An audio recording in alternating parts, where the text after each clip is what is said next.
आकाशवाणी दिल्ली प्रस्तुत करता है विशेष फोन इन कार्यक्रम रेडियो डॉक्टर।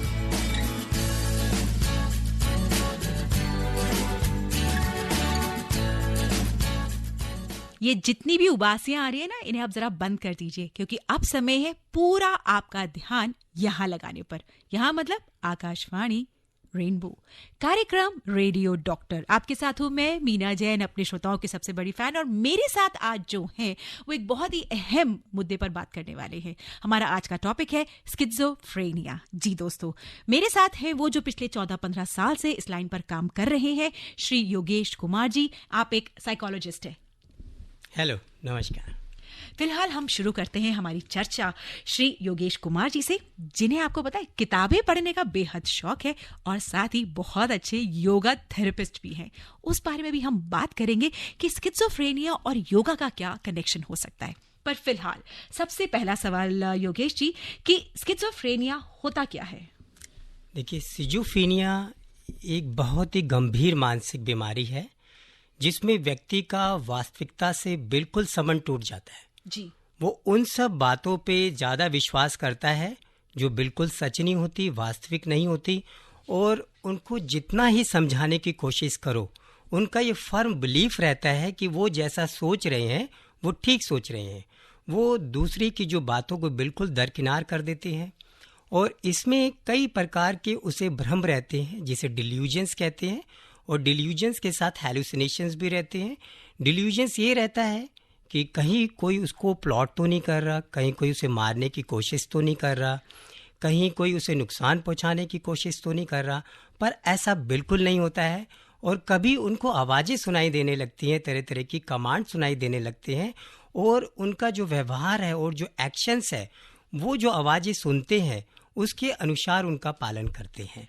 तो ये बहुत ही गंभीर समस्या हो सकती है। कल्पना इतनी जबरदस्त स्ट्रांग होती है कि वो उसको जीने लगते हैं। जी, बिल्कुल सही कहा आपने। और उनके सोचने समझने के, व्यवहार करने का जो तरीका होता है वो बिल्कुल बदल जाता है। और सिजोफ्रेनिया एक साइकोटिक डिसऑर्डर है। साइकोटिक डिसऑर्डर्स में रियलिटी से बिल्कुल संबंध टूट जाता है। वास्तविकता में जीवन कैसा है, स्टार्क रियलिटीज ऑफ लाइफ क्या है, उनका बिल्कुल आभास नहीं होता है व्यक्ति को, और वो अपनी काल्पनिक दुनिया में जीना शुरू कर देता है। योगेश जी, एक सवाल पूछना चाहती हूँ कि जो आपने कहा ये भ्रमित जीवन जीते हैं, तो क्या ये भ्रमित जीवन 24 घंटे चलता है, या दिन के कुछ घंटे या कोई एक पहर या कोई एक घंटा ऐसा होता है कि जब वो उस कल्पना की दुनिया में चले जाते हैं और बाकी समय बिल्कुल नॉर्मल और एकदम रेगुलर जिंदगी जीते हैं? देखिए, ये कहना तो उचित नहीं होगा कि, पर हाँ, जो ऑब्सेशंस होता है इन सब बिलीव्स का, थॉट्स का, वो 24 घंटे ही रहता है। पर कभी ये थॉट्स और जो बिलीव बहुत ज़्यादा प्रबल हो जाते हैं किसी टाइम पे, और किसी टाइम पे थोड़ा नॉर्मल्स हो जाते हैं। ओके, अभी आपने एक शब्द का इस्तेमाल किया, साइकोटिक। मैं चाहूंगी कि आप इस शब्द पर थोड़ी और रोशनी डालें। देखिए, जितनी जो मेंटल डिसऑर्डर्स होते हैं, हम इनको 2 कैटेगरीज में जो है डिवाइड कर सकते हैं। एक होता है साइकोटिक डिसऑर्डर, दूसरा होता है न्यूरोसिस। न्यूरोसिस जो होते हैं इनका कोई ऑर्गेनिक रिलेशंस नहीं होता है, कोई ऑर्गेनिक डिसीज़ जो है इसके पीछे नहीं होती है। ये एंग्जाइटी, डिप्रेशंस और स्ट्रेस से भी ये न्यूरोसिस डिसऑर्डर हो सकते हैं। और न्यूरोसिस डिसऑर्डर थोड़े माइल्ड मेंटल डिसऑर्डर्स होते हैं, जबकि दूसरी तरफ जो साइकोटिक डिसऑर्डर हैं वो बड़े प्रोफाउंड होते हैं, बड़े सीवियर होते हैं, और इनका इसमें व्यक्ति का रियलिटी से बिल्कुल टच चला जाता है। अब जैसे सिजोफ्रेनिया है, साइकोटिक की उसमें आता है, कैटेगरी में आता है। डिल्यूजन डिसऑर्डर है, साइकोटिक की कैटेगरी में आता है। और पोस्ट ट्रॉमेटिक डिसऑर्डर हैं, डिप्रेशंस है, सोमेटोफॉर्म डिसऑर्डर्स हैं, ये सारे न्यूरोसिस कैटेगरी में आते हैं।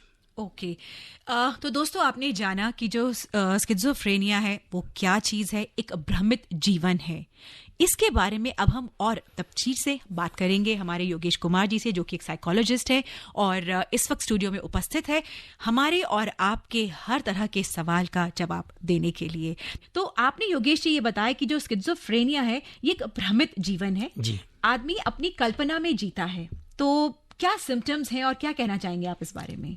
देखिए, सिजोफ्रेनिया के जो सिम्टम्स हैं उनको हम 2 कैटेगरीज में डिवाइड करते हैं, positive symptoms and negative symptoms.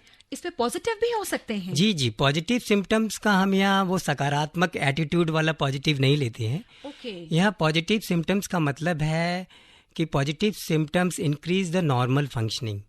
जो व्यक्ति की नॉर्मल फंक्शनिंग है, दिनचर्या है, वो एक्टिविटीज नॉर्मल सिम्टम्स में बढ़ जाती हैं। जो पॉजिटिव सिम्टम्स होते हैं तो उसकी नॉर्मल एक्टिविटी और जो नॉर्मल जो एनर्जी है उसमें बढ़ोतरी हो जाती है। ओके। तो इसमें पॉजिटिव सिम्टम्स में सबसे पहले आता है हमारा डिल्यूजन्स आता है, हैलुसिनेशंस आता है, डिसऑर्गेनाइज स्पीच आती है एंड डिसऑर्गेनाइज बिहेवियर आता है। डिसऑर्गेनाइज्ड स्पीच का क्या अर्थ हुआ?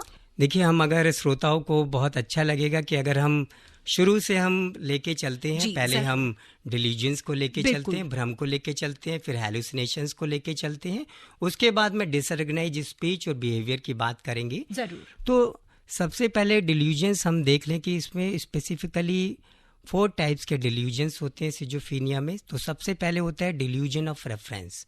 तो ऐसे व्यक्ति को लगा रहता है कि वो जो है, जो भी व्यक्ति बात कर रहा है उसके बारे में ही बात कर रहा है। अगर ऑफिस में वो जाता है, 2 व्यक्ति आपस में बात कर रहे हैं तो उसे ऐसा महसूस होगा कि उसके बारे में ही बात कर रहे हैं। तो ये डिल्यूजन ऑफ रेफरेंस हुआ। हाँ, और कभी कभी तो जो सॉन्ग के जो लिरिक्स होते हैं, गानों के लिरिक्स होते हैं, वो भी अपने को पॉइंट आउट कर लेता है कि ये मेरे बारे में गाना गाया जा रहा है, ये मेरे संदर्भ में गाना गाया जा रहा है। और कोई बुक का पैसेज भी होता है, वो भी ये अपने आप में मान लेता है ये मेरे संदर्भ में लिखा गया है। My God. तो आप देख सकते हैं कितनी भयंकर स्थिति हो सकती है, कितनी दुविधा है और कितने तकलीफ में है वो। जी। एक फिर आता है डिल्यूजन ऑफ कंट्रोल। जी। डिल्यूजन ऑफ कंट्रोल में आदमी को ऐसा लगता है कि उसके फीलिंग्स हैं, थॉट्स हैं, एक्शंस हैं, वो उसके कंट्रोल में नहीं है। उसका रिमोट कंट्रोल किसी दूसरे के पास है। कोई एक्सटर्नल फोर्स उसके फीलिंग्स को, उसके थॉट्स को, उसके एक्शंस को कंट्रोल कर रहा है। उसका कोई पड़ोसी कंट्रोल कर रहा है, कोई भी एक्सटर्नल फोर्स कंट्रोल कर रही है।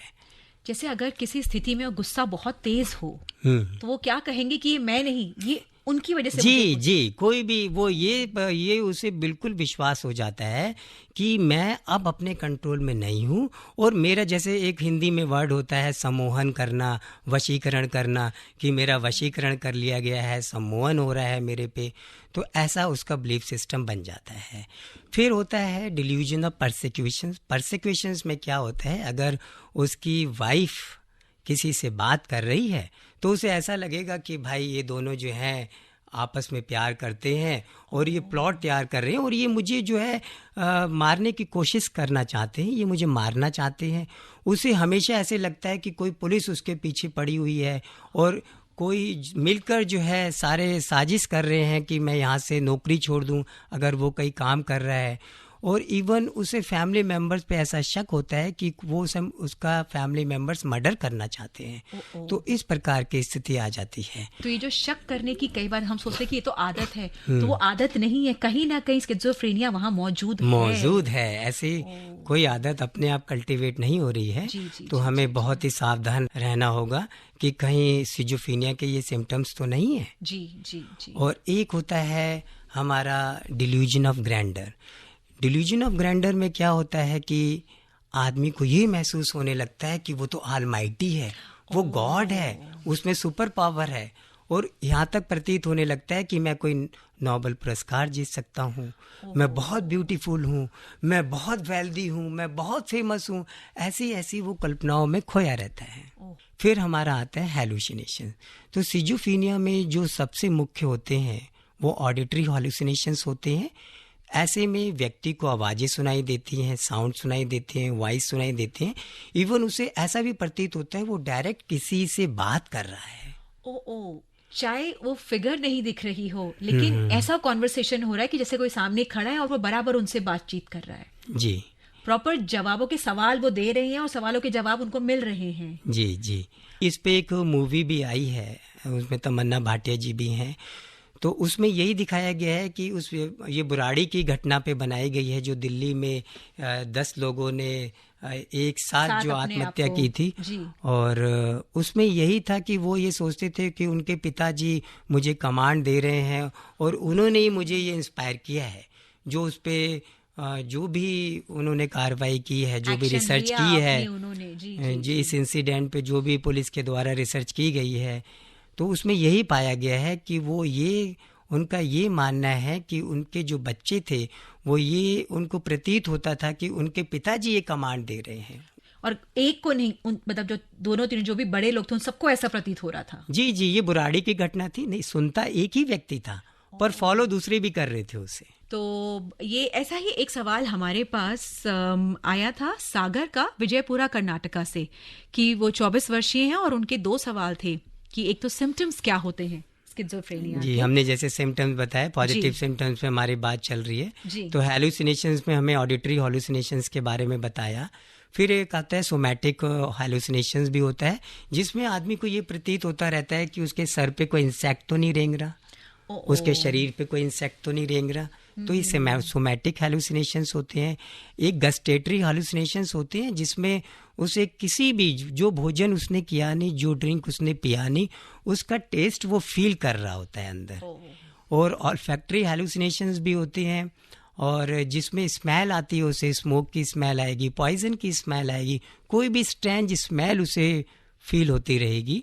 तो ये सारे हैलुसिनेशंस होते हैं। ऐसा भी हो सकता है योगेश जी कि एक साथ 2 या 3 चीजें चल रही हो, कि हैलुसिनेशन भी हो रहा हो, डिल्यूजन भी हो रहा हो। जी जी, बिल्कुल पॉसिबल है, बिल्कुल पॉसिबल है।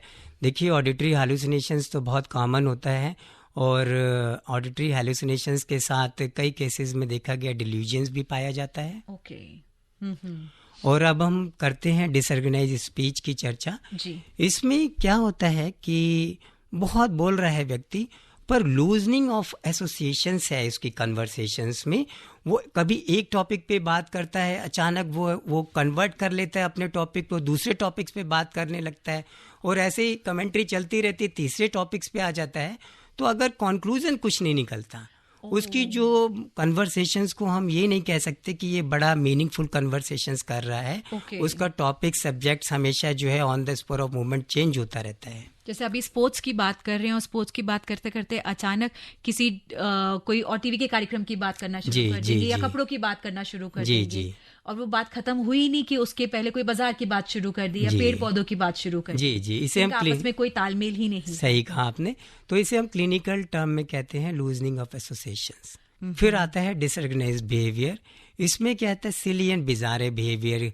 आप गर्मी में भी बड़ा गर्म कंबल पहन के बाहर जा रहे हैं, गर्म कोट पहन के जा रहे हैं, आपने बड़ी स्ट्रेंज टाइप के, जैसे स्ट्रेंजर्स कपड़े पहनते हैं, बड़ी विचित्र आपने ड्रेस पहनी हुई है, और कभी कभी पता नहीं चलता है, कोई मेल भी होता है वो भी लिपस्टिक लगा के और किस अंदाज में निकलता है, तो वो अलग ही पहचाना जाता है कि ये कोई ना कोई मेंटल डिसऑर्डर से पीड़ित है। स्किज़ोफ्रेनिया के बारे में आज बहुत तरतीबवार जाना, कि बहुत ही जितने सिम्टम्स मैंने सुने आपसे अभी योगेश जी, तो दिल बहुत दुखा, बहुत तकलीफ हुई, और विचलित हुआ मन कि जो इस सब से गुजर रहा है वो तो है ही तकलीफ में, लेकिन जो उसके साथ रह रहे हैं वो भी कितने तकलीफ में हैं, वो भी कितनी परेशानी में। जी, फैमिली को भी बहुत परेशानी होती है। देखिए, हमारे पास एक मधुबाला जी का मैसेज आया है कि मेरे पति मुझ पर ज्यादा शक करते हैं और बच्चों पर भी शक करते हैं। मैं जो खाने पीने की चीज उनको देती हूँ उन पर भी उन्हें शक रहता है कि उसमें मैंने कुछ मिला दिया है। उनके पिता भी कुछ ऐसे ही थे, और बहुत ज्यादा इनके जो पति हैं वो बोलते हैं। डॉक्टर से दवाई भी ली है, लेकिन वो खाते नहीं हैं।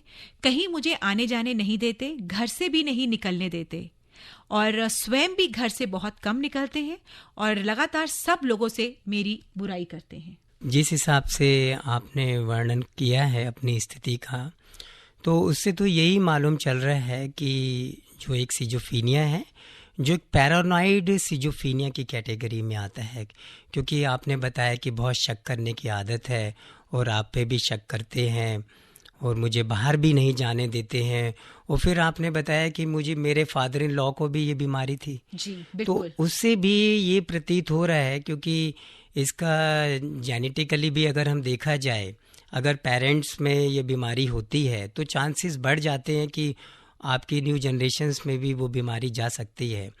तो ये सारी चीज़ें मैं जब देख रहा हूँ, उनको शक करने की बहुत वो है, आपको भी बाहर नहीं जाने दे रहे हैं, तो ये पैरानॉइड सिजोफीनिया की कैटेगरी में आता है, और आपको अच्छे साइकेट्रिस्ट, साइकोथेरेपिस्ट को दिखाना चाहिए, डॉक्टर को दिखाना चाहिए। मतलब निराश होने की जरूरत नहीं है। बिल्कुल निराश होने की ज़रूरत नहीं है। अब तो सिजोफीनिया क्योरेबल है, बहुत अच्छा एडवांसमेंट हुआ है मेडिकल फील्ड में, बहुत अच्छी साइकोथेरेपीज़ हैं, बहुत रिसर्च हो रही है सिजोफ्रेनिया पे, और आज जो रिकवरी रेट है बहुत अच्छा है। बहुत अच्छी बात है।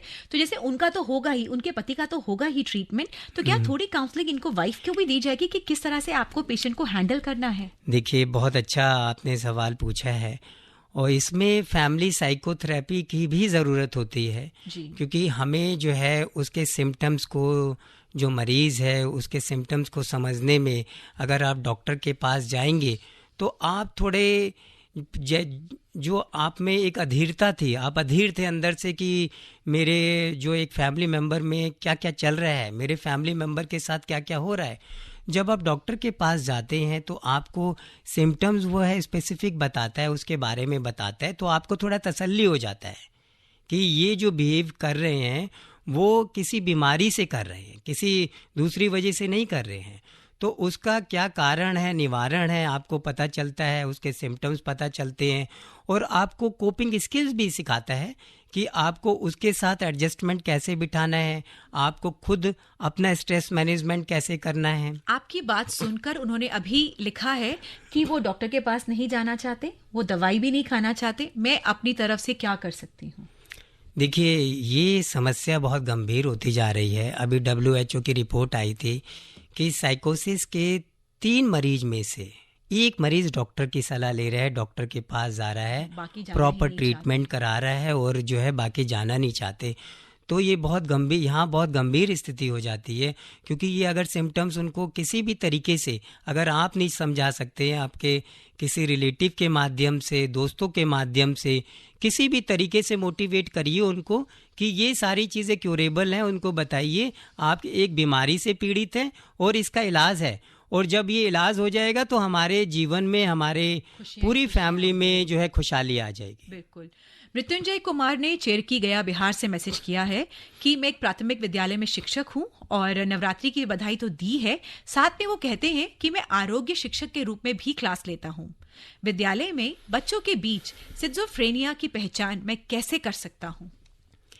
देखिए, आपने कहा अगर बच्चों में थोड़ा मुश्किल इसलिए हो जाता है, हम कभी सोचने लगते हैं कि जैसे एडोलसेंट में हार्मोन्स चेंजेस वैसे ही होते रहते हैं, कभी हम उनको उत्तरदायी समझ लेते हैं कि ऐसा बिहेवियर इसलिए कर रहा है कि हार्मोन चेंजेज हो रहे हैं, टीनेजर हैं, इस तरीके की जो है नॉर्मल फंक्शनिंग होती है। पर इसमें, इस स्थिति में हमें सिजोफ्रेनिया की पहचान करना बहुत मुश्किल हो जाता है, और क्योंकि इसलिए आपने देखा गया है कि ज़्यादातर सिजोफ्रेनिया की जो पहचान हम कर पाते हैं वो 20 से 40 वर्ष की आयु में कर पाते हैं।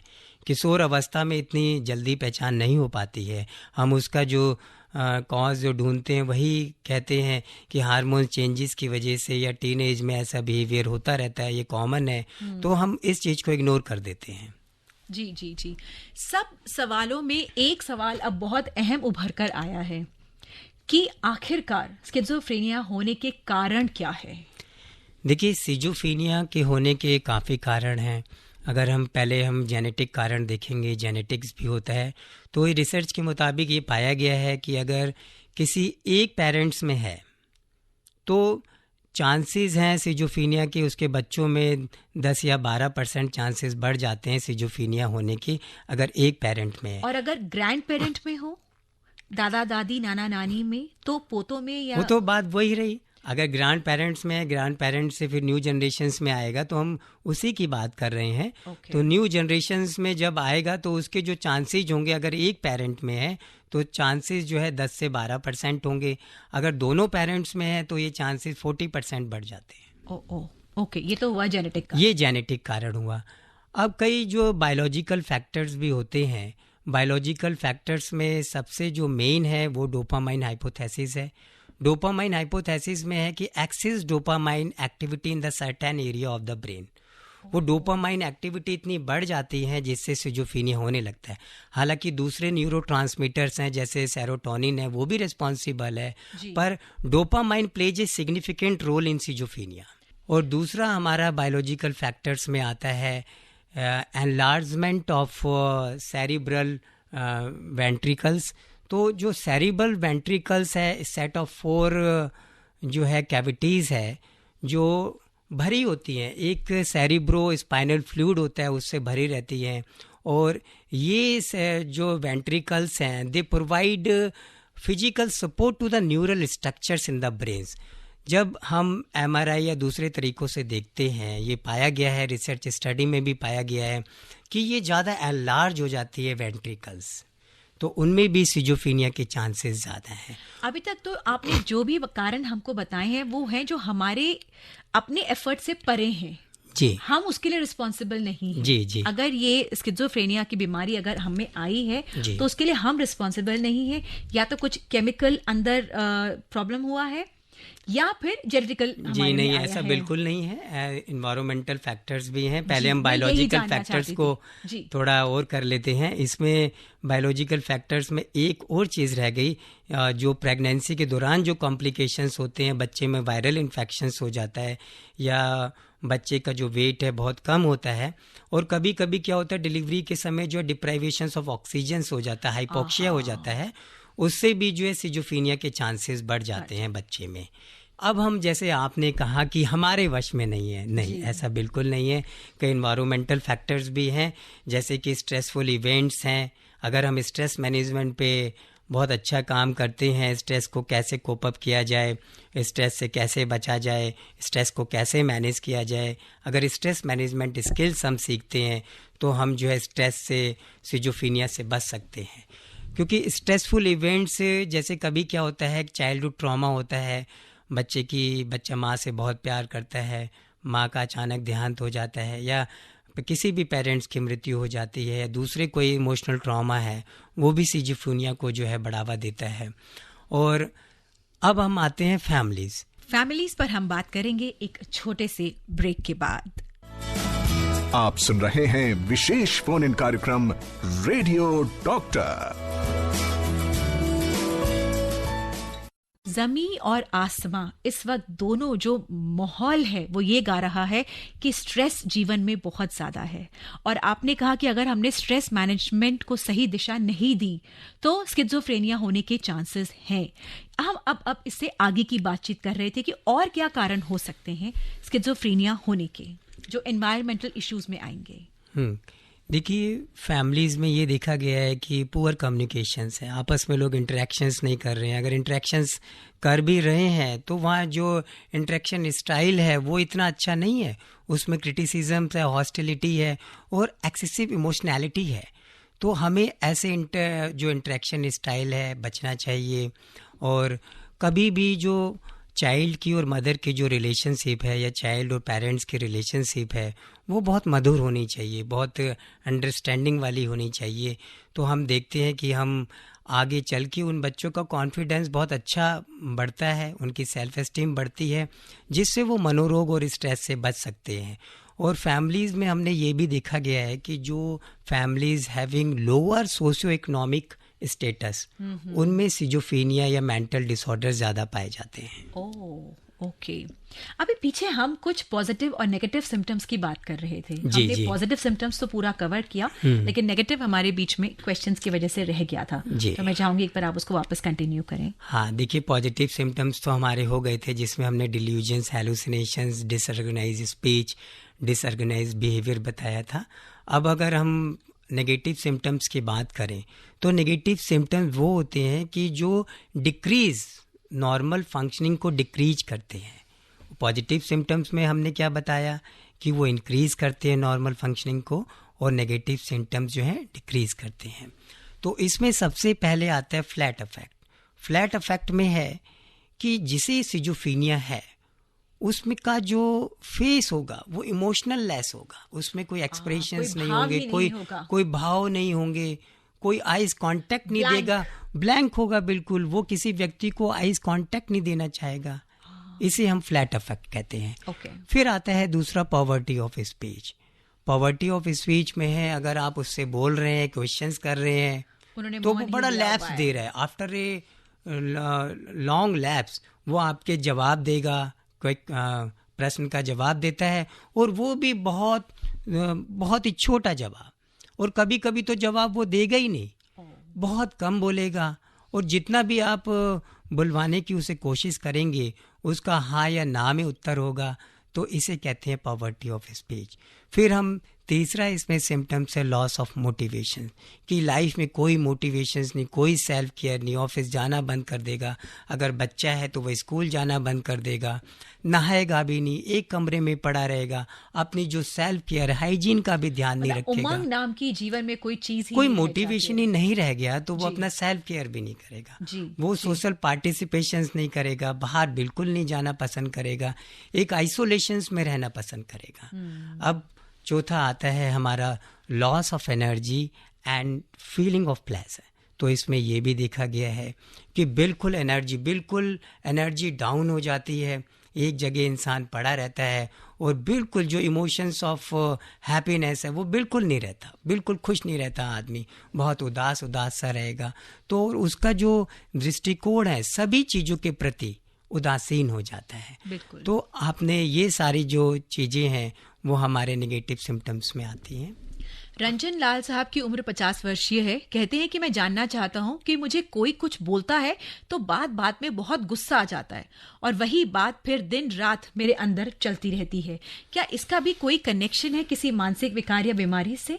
देखिए, इस पे तो आपको एंगर मैनेजमेंट और स्ट्रेस मैनेजमेंट दो चीज़ों पे काम करना है। लास्ट टाइम जब हम आए थे तो हमने एंगर मैनेजमेंट के बारे में आपको बताया था। तो ऐसा कोई प्रोफाउंड सीवियर कोई मेंटल इलनेस नहीं है आपको, आप थोड़ा एंगर मैनेजमेंट पे काम कीजिए। हमने स्किज़ोफ्रेनिया के बारे में जाना कि क्या है, क्यों हो सकता है, सिम्टम्स क्या है और अमूमन कारण क्या होते हैं। अब जो मेरा सवाल है वो ये है, क्या इससे उबर पाना, इससे ठीक हो जाना, निजात पाना संभव है? देखिए, आज बहुत एडवांसमेंट है और साइकोथेरेपी काउंसलिंग है, बहुत ही अच्छे लेवल पे हो रही है। और अगर जो मरीज़ है टाइम पर डॉक्टर की सलाह लेता है, डॉक्टर के पास आता है और अपना ट्रीटमेंट कराता है, क्योंकि सिजोफ्रेनिया में ये देखा गया है कि लोग जैसे इसमें डिल्यूजन वाली स्थिति होती है, हैलुसिनेशंस वाली स्थिति होती है, तो यहाँ पर हिंदुस्तान में हमने ऐसी चीज़ें देखी हैं, लोग इसे विचक्राफ्ट समझने लगते हैं, कोई जादू टोना समझने लगता है। तो आप सब लोगों से विनती है कि चक्कर में ना पड़ें, ये कोई विचक्राफ्ट या जादू टोना नहीं है, ये एक बीमारी है। तो आप इसका प्रॉपर टाइम से इसका इलाज कराएं। अगर टाइम से इलाज कराएंगे, हाँ, इसका जो इलाज थोड़ा लंबे समय तक चलता है। कई हमने मरीज़ देखे हैं कि बीच में ही अपना ट्रीटमेंट जो है डिसकंटिन्यू कर देते हैं। तो ऐसा बिल्कुल ना करें, ट्रीटमेंट आप पूरा करवाएं, तो आप देखेंगे कि इसका रिकवरी रेट बहुत अच्छा है और आप इससे जो है छुटकारा पा सकते हैं। मतलब 100% शत-प्रतिशत निजात पाने के चांसेस हैं अगर हम अपना लगातार ढंग से डॉक्टर के कहे अनुसार अपना इलाज कराएं तो। जी बिल्कुल। जब ट्रीटमेंट चल रहा होता है उस समय जो उनके परिवार वाले हैं उनके लिए आपके लिए क्या कहना चाहेंगे? देखिए, क्योंकि इसमें जब हम परिवार की बात करते हैं तो आप देख रहे हैं कि परिवार वाले भी कैसी गंभीर स्थिति से गुजर रहे हैं, क्योंकि ऐसे मरीज को हैंडल करना जो काल्पनिक दुनिया में रहता हो तो बहुत मुश्किल हो जाता है। ऐसे में जो साइकोथेरेपिस्ट हैं, काउंसलर हैं, वो फैमिली साइकोथेरेपी भी करते हैं और इसमें बताते हैं कि आपको मरीज को कैसे हैंडल्स करना है। उनको भी स्ट्रेस मैनेजमेंट पे टिप्स देते हैं, योगा मेडिटेशंस करवाते हैं और उनका जो संबंध है आपस में, क्योंकि ज़्यादातर जो बीमारियां होती हैं, जो आपका इंटरेक्शन स्टाइल्स है वो बहुत अच्छा नहीं होता है, क्योंकि आपकी जो टॉलरेंस पावर बहुत कम हो चुकी होती है। तो आप में कोशिश करते हैं कि आपकी टॉलरेंस पावर बढ़े, आपका इंटरेक्शन स्टाइल बढ़े, आपका और मरीज का जो संवाद है वो एक ऐसे स्तर पे आ जाए ताकि आप दोनों एक दूसरे को भली भांति जाने समझें। स्किज़ोफ्रेनिया के पेशेंट्स को क्या अधिकतर दवाइयां दी ही जाती है या केवल काउंसलिंग, ये जैसे आपने कहा कि साइकोटिक थेरेपी से भी फर्क पड़ सकता है? देखिए, सिजोफ्रेनिया में जो टाइप ए सिजोफ्रेनिया होता है जिसमें हमारे पॉजिटिव सिम्टम्स होते हैं, तो उसमें दवाइयाँ बहुत ज़रूरी हैं कि दवाइयों के साथ काउंसलिंग भी बहुत ज़रूरी है। तो दवाइयाँ और काउंसलिंग साइकोथेरेपी साथ साथ चलनी चाहिए, तभी हमें अच्छा रिजल्ट मिल सकता है। ये दवाइयाँ भी क्या लंबे समय तक चलती हैं? जी जी। इंद्रजीत का हमें मैसेज आया है दिल्ली से। उनका एक सवाल है, कहते हैं मैं मंगोलपुरी में रहता हूँ, मेरी बिटिया 25 वर्षीय है, वो बार बार अपने हाथ धोती है, अपने कमरे में ही रहना पसंद करती है और किसी भी सोशल एक्टिविटीज में पार्टिसिपेट नहीं करती। ये क्या प्रॉब्लम है और इसका क्या क्योर है? देखिए, अगर बार बार हाथ धो रही है तो आप समझिए कि ये ऑब्सेसिव कंपल्सिव डिसऑर्डर है और ये ओसीडी है, ये क्यूरेबल है। तो आप जल्दी किसी अच्छे साइकेट्रिस्ट या साइकोथेरेपिस्ट को दिखाइए। जैसे अभी यहाँ मुझे लगा थोड़ा डायग्नोसिस का प्रॉब्लम है जी तो मुझे लगता है आम तौर पे हम घरों में हमें डायग्नोसिस करना नहीं आता। जी जी। तो स्किज़ोफ्रेनिया के बारे में डायग्नोसिस पर आप क्या कहेंगे? ये आपने बहुत ही अच्छा सवाल पूछा है, क्योंकि सबसे बड़ा चैलेंज जो है इस फील्ड में यही है कि डायग्नोसिस करना बहुत मुश्किल होता है। तो जो DSM-5 है, diagnostic and statistical manual of mental disorder, तो उसके अनुसार 3 सिम्टम जैसे हमने बताए, हैलुसिनेशंस, डिल्यूजन्स एंड डिसऑर्गेनाइज्ड स्पीच। अगर 3 सिम्टम्स में से अगर 2 सिम्टम्स इसमें है और वो 6 महीने से अगर ये सिम्टम्स देखे जा रहे हैं तो आप समझिए कि डायग्नोज हो जाता है कि वो सिजोफ्रेनिया है। पर ICD भी इसी के बारे में डायग्नोज करता है। ICD होता है इंटरनेशनल क्लासिफिकेशन ऑफ डिसीज। तो ICD-10 के हिसाब से यही 3 सिम्टम्स हैं। 3 सिम्टम्स में से 2 सिम्टम्स ज़रूर होने चाहिए, पर इसमें अवधि का डिफरेंस है। जहाँ DSM-5 जो है ये रिकमेंड करता है कि 6 मंथ्स ये सिम्टम्स चलने चाहिए, वहीं ICD-10 ये कहता है कि अगर 1 महीने भी ये सिम्टम्स चल रहे हैं तो डायग्नोज कर लिया जाता है कि ये सिजोफ्रेनिया से व्यक्ति पीड़ित है। तो इस बात से ये अंदाजा क्या हम लगा सकते हैं कि जितना जल्दी अगर इस बीमारी को डायग्नोज कर लिया जाए उतना फास्ट इसका निजात हो सकता है? देखिए, जितना जल्दी अगर हम पकड़ लेते हैं सिम्टम्स और डायग्नोज कर लेते हैं, नो डाउट आपको बहुत अच्छा रिजल्ट मिलता है और ट्रीटमेंट भी इतना लंबा नहीं चलता है। अब हम ट्रीटमेंट की जैसे बात कर रहे थे जी। तो कितने तरह के ट्रीटमेंट्स स्किज़ोफ्रेनिया में अवेलेबल हैं? देखिए, मेडिकेशंस के ज़रिए भी हम इसमें जो है एंटी साइकोटिक मेडिसिन्स भी देते हैं, जिसमें जो है क्लोज़ेपाइन आजकल इंडिया में बहुत दी जा रही है, जो बहुत अच्छा रिज़ल्ट इसका मिल भी रहा है। और इलेक्ट्रोकन्वल्सिव थेरेपी भी दी जा रही है। इसमें जो है करंट पास किया जाता है ब्रेन में और ये 8 से 12 बार दी जाती है सिजोफ्रेनिया के पेशेंट को, और हफ्ते में सिर्फ ये 1 या 2 बार ये ट्रीटमेंट होता है। इसका भी बहुत अच्छा रिजल्ट आ रहा है और ये उस केस में ज़्यादा है जहाँ कैटाटोनिक स्टूपर है। कैटाटोनिक स्टूपर मतलब कि बिल्कुल जो है इमोबिलिटी है, बिल्कुल इंसान जो है उसकी एक्टिविटी बिल्कुल ख़त्म हो गई है और जैसा एक स्थान पे जहाँ वो बैठा है, खड़ा है, वैसे ही बैठा रहता है, खड़ा रहता है। तो ऐसी कैटाटोनिक स्टूपर में पोजीशंस हो जाती है। और अगर कैटाटोनिक एक्साइटमेंट फेज में होता है तब भी उस केस में भी जो है इलेक्ट्रोकन्वल्सिव थेरेपीज जो है बहुत अच्छी प्रूव हो रही है। और इसके अलावा हमारे पास जो है साइको सोशल रिहेबिलिटेशंस पे भी हम काम करते हैं कि जो सिजोफ्रेनिया का पेशेंट है हम उसे ऑक्यूपेशनल और वोकेशनल स्किल सिखाते हैं, ट्रेनिंग करते हैं, उसको सेल्फ केयर के बारे में बताते हैं, सोशल पार्टिसिपेशंस के लिए मोटिवेट करते हैं, उसका एक स्ट्रक्चर्ड टाइम टेबल बनाते हैं और मोटिवेट करते हैं कि वो फॉलो करे, और उसको एक्टिविटी बेस्ड थेरेपीज करवाते हैं जिससे कि उसका मोटिवेशंस बढ़े और वो काम करने के लिए तैयार हो जाए। जो अभी आपने जैसे इलेक्ट्रॉनिक वेव्स का बताया, ये जो आपने और तरीके बताए, एक पेशेंट या उसके घर वालों के लिए उसको कैसे पता चले कि इसमें ये दिया जाएगा, या जो सामने डॉक्टर है या जो सामने साइकेट्रिस्ट है, साइकोलॉजिस्ट है, उन्होंने ये सजेस्ट करा है? क्योंकि पेशेंट को इतनी समझ नहीं और मन में एक वहम, एक डर आ सकता है कि इससे कई चीज और बिगड़ तो नहीं जाएगी। तो किस लेवल पर आकर ये वाले ट्रीटमेंट्स दिए जाते हैं, ये कैसे तय होता है? देखिए, मैं ये बता दूं कि जो आपने पूछा कि इसको भी कैटेगरी सिम्टम्स के हिसाब से सारे कैटेगराइज किया जाता है।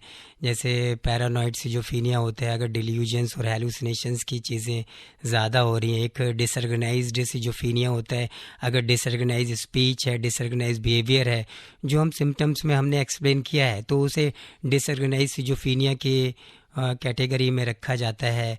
ठीक है, फिर ये आपका आता है रेजिडुअल, जो लेफ़्ट ओवर सिम्टम्स बच गए हैं, यानी कि जो नेगेटिव सिम्टम्स हैं वो रेजिडुअल्स में आ जाते हैं।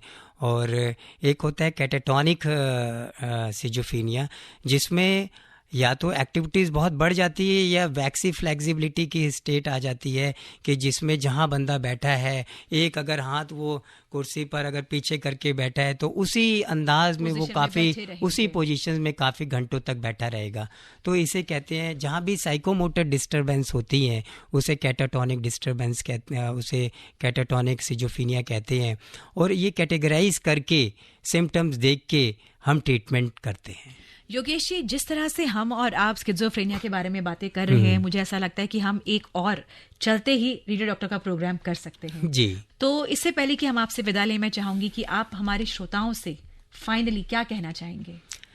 मैं तो यही कहना चाहूँगा कि मेंटल जो डिसऑर्डर्स हैं या मेंटल इलनेस है, अगर हम शुरू से कई प्रिवेंटिव मेजर्स लें, अच्छा योगा करें, ध्यान करें और सोशल पार्टिसिपेशंस करें, हॉबी कल्टीवेट करें, तो हम देखते हैं अगर धूप लें। आजकल मैंने ये देखा है कि जो ऐसी कल्चर हो गया है कि लोग धूप नहीं ले रहे हैं, बाहर आउटडोर गेम्स नहीं खेल रहे हैं, इसकी वजह से काफ़ी दिक्कतें आने लगी हैं।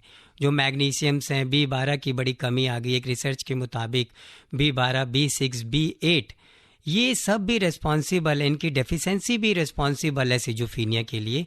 तो हम अब देखें हमारे शरीर में इन विटामिन्स की कमी तो नहीं हो गई है, तो ये सुनिश्चित करते रहें कोई विटामिन्स की कमी ना हो, आउटडोर गेम्स खेलें, योगा करें, मेडिटेशंस करें और स्ट्रेस मैनेजमेंट में सबसे विनती करूँगा, और स्मोक ना करें, ड्रिंक ना करें। तो मैं सबसे विनती करूँगा ये सब चीज़ें अगर आप करेंगे, एक सात्विक जो है आप लाइफ स्टाइल अडॉप्ट करेंगे तो आप देखेंगे इन सब चीज़ों से बच सकते हैं।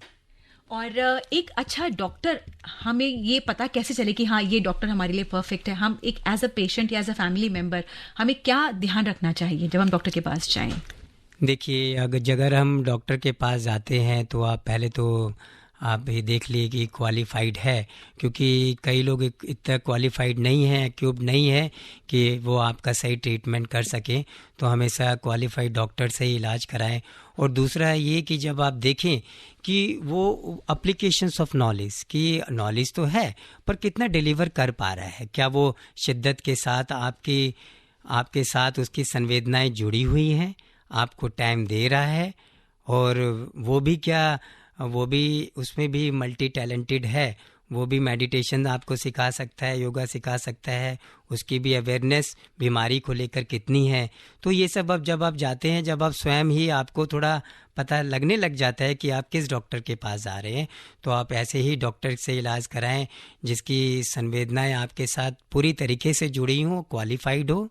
Thank you so much. मैं और मेरे श्रोता हम बहुत आभारी हैं आपके कि आप स्टूडियो आए और आपने हमें स्किज़ोफ्रेनिया जैसी जो एक मेंटल विकार है उसके बारे में इतनी तफ्तीश से बताया और पूरा एक खाका खींचा कि किस तरह से हमें आगे बढ़ना चाहिए। Thank you so much. नमस्कार। तो दोस्तों, आपने जो जाना कि स्किज़ोफ्रेनिया क्या होता है, इसके सिम्टम्स क्या है, इसके कारण क्या है और इसका इलाज किस तरह से संभव है। आपको आज का कार्यक्रम कैसा लगा? इससे संबंधित कोई भी सुझाव या फीडबैक आप हमें दे सकते हैं healthairdelhi@gmail.com पर। एक बार फिर से दोस्तों, हमारा आज का कार्यक्रम आपको कैसा लगा, इससे संबंधित कोई भी फीडबैक अगर आप देना चाहें तो आप हमें दे सकते हैं healthairdelhi@gmail.com पर।